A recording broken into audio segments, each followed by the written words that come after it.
Hello and नमस्ते।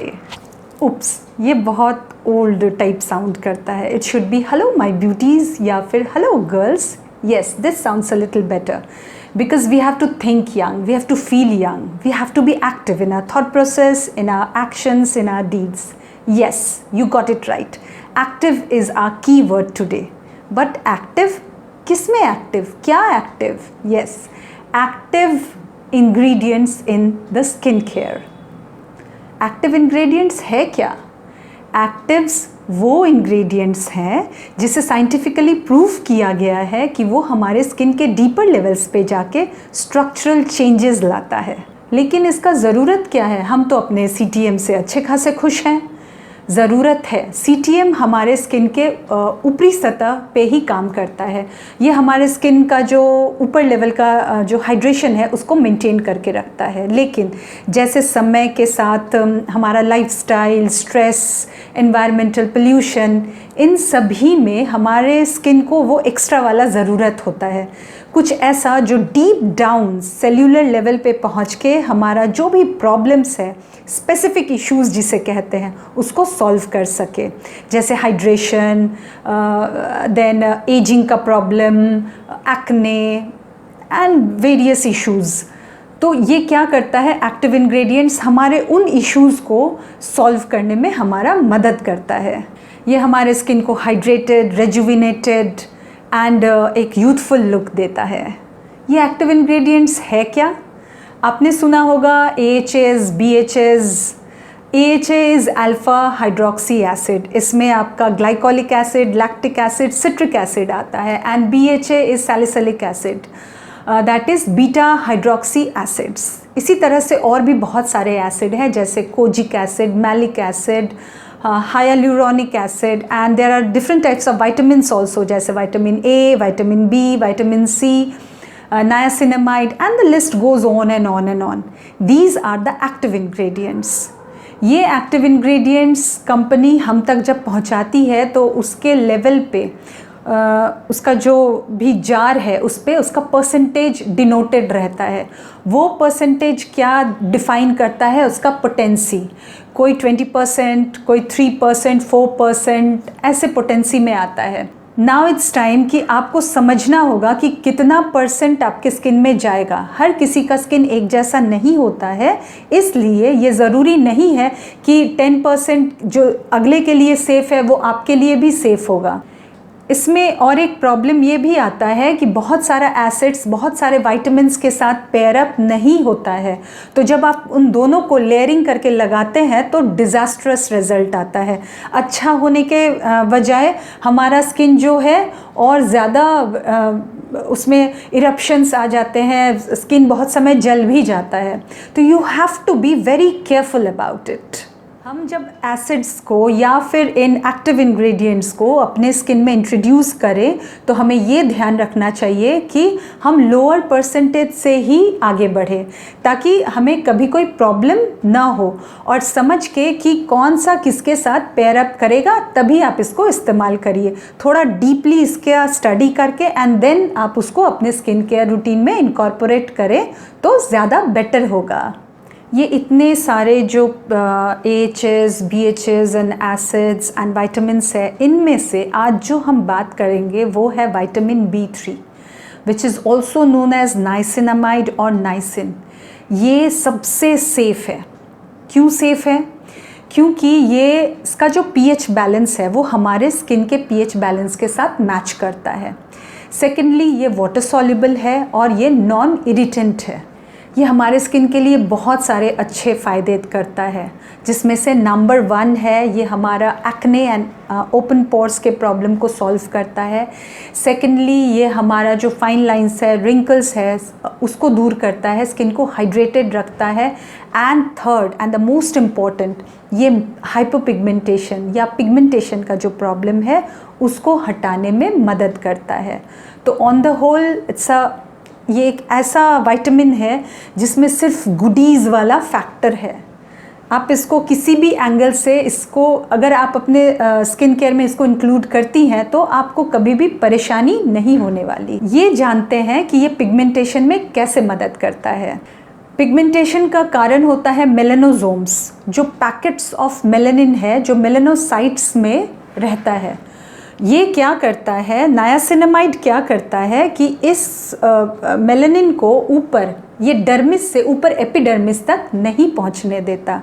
सरल भाषा में समझे तो मेलानिन के प्रोडक्शन को डर्मिस में ही स्लो डाउन करता है और ऊपर एपिडर्मिस तक पहुंचने से भी रोकता है। एक क्लिनिकल स्टडी में ये पाया गया कि अगर किसी के चेहरे के एक साइड में नायासिनामाइड लगाया गया एंड दूसरे साइड में हाइड्रोक्विनोन, जिसे गोल्ड स्टैंडर्ड माना जाता है टू ट्रीट पिगमेंटेशन, सेम दिनों के लिए लगाया गया एंड सेम परसेंटेज में लगाया गया, दोनों का रिजल्ट सेम था।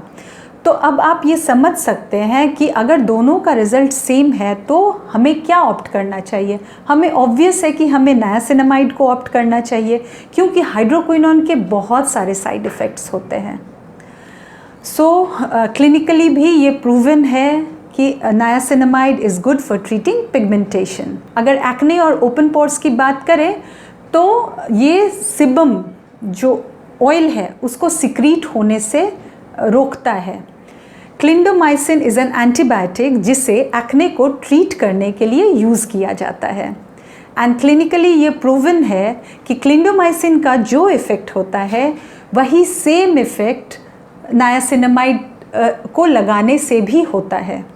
क्लिंडोमाइसिन चूँकि एक एंटीबायोटिक है तो इसका साइड इफ़ेक्ट तो होना ही है, तो क्यों ना हम नायासिनामाइड लगाएं? Why to go for the antibiotic? So second one is also proved. Now the third point is ये स्किन के हाइड्रेशन को भी इम्प्रूव करता है। हमारे जो स्किन लेवल पे जो वाटर मॉलिक्यूल्स है इसको ये बांध के रखता है, एस्केप नहीं होने देता। कोलेजन को बढ़ाता है। कोलेजन क्या है? कोलेजन स्ट्रक्चरल प्रोटीन है जो हमारे डर्मिस को स्ट्रेंथ देता है, इसके प्रोडक्शन को वो बढ़ाता है। तो ऑन द होल ये क्या कर रहा है? हमारे स्किन के इलास्टिसिटी को बढ़ा रहा है, जिससे क्या होगा? फाइन लाइंस कम होंगे। तो the third point is also proved. अब जब हम ये जानते हैं कि नायासिनामाइड के इतने सारे बेनिफिशियरी फ़ायदे हैं तो इसको अपने स्किन में इनकॉर्पोरेट करने में मुझे नहीं लगता है कि कोई परेशानी होनी चाहिए। लेकिन हम इसको अपने स्किन में इनकॉर्पोरेट कैसे करें, कौन सा प्रोडक्ट लगाएं? That's a big question. Cosmetologist and reviews की बात अगर माने तो द ऑर्डिनरी का 10% niacinamide with 1% zinc is the best option. ये इसलिए बेस्ट है क्योंकि इसमें और कोई एक्टिव एसिड नहीं है। Zinc is equally good for our skin. इसी का देसी वर्जन है सुगंधा। सुगंधा का 10% नायासिनामाइड भी इक्वली इम्पॉर्टेंट है और इक्वली बेनिफिशियल है। सुगंधा का एक और प्रोडक्ट आता है वाइट लोटस मॉइस्चराइज़र। ये जो मॉइस्चराइज़र है इसमें 3% नायासिनामाइड है। एंड अगर आप कोई ऐसे व्यक्ति हैं जो एक्टिव इंग्रेडिएंट को अपने स्किन केयर में अभी नया यूज़ करना चाहती हैं तो I think 3% niacinamide will be the best option. Reason ये है कि हमें हमेशा एक्टिव इंग्रेडिएंट्स को स्लोली एंड स्टेडिली अपने स्किन केयर रूटीन में इनकॉर्पोरेट करना चाहिए। वंस आपका स्किन यूज टू हो जाए फिर आप 10% आसानी से यूज़ कर सकती हैं। ये मॉइस्चराइज़र 2 फॉर्म में आता है, scented and unscented. I would suggest कि आप अनसेंटेड वर्जन ही लें। रीज़न है कि फ्रेगनेंस हमारे स्किन के लिए अच्छा नहीं होता है। कोई भी सेंटेड प्रोडक्ट्स आपको अपने स्किन पे यूज़ नहीं करना चाहिए। अब क्वेश्चन आता है कि इसको यूज़ कैसे करें, किस समय यूज़ करें। आप इसको मॉर्निंग या at night both the times बहुत सेफली यूज़ कर सकती हैं, कोई इशू नहीं है।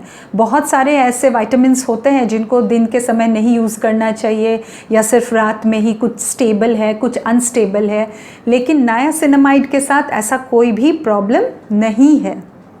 आप इसको दिन या रात कभी भी या बोथ द टाइम्स भी यूज़ कर सकती हैं।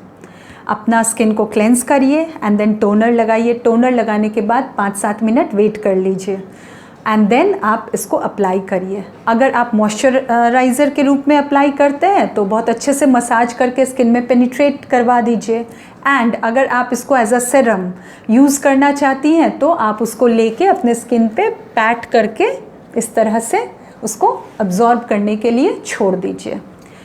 आपको अगर कोई और प्रोडक्ट लगाना हो तो आप 5 से 7 मिनट तक वेट कर लीजिए। Let the product get absorbed in the skin and then you move on to the other product. अगर आपका स्किन ड्राई है तो आप अपना जो भी रेगुलर यूज़ में जो आप मॉइस्चराइज़र यूज़ करती हैं या क्रीम यूज़ करती हैं वो आप 5-7 मिनट के बाद लगा सकते हैं। And for the oily skin one, अगर आप इसको लगाने के बाद आपका जो भी जेल फॉर्म का जो भी मॉइस्चराइज़र है, हल्का मॉइस्चराइज़र है, आप उसको लगा सकते हैं। एक बात और, niacinamide is also good for the dry skin people. आप ये नहीं सोचिए कि ये एक्ने के प्रॉब्लम को सॉल्व कर रहा है तो ये मेरे लिए नहीं है। No, it's an all purpose vitamin.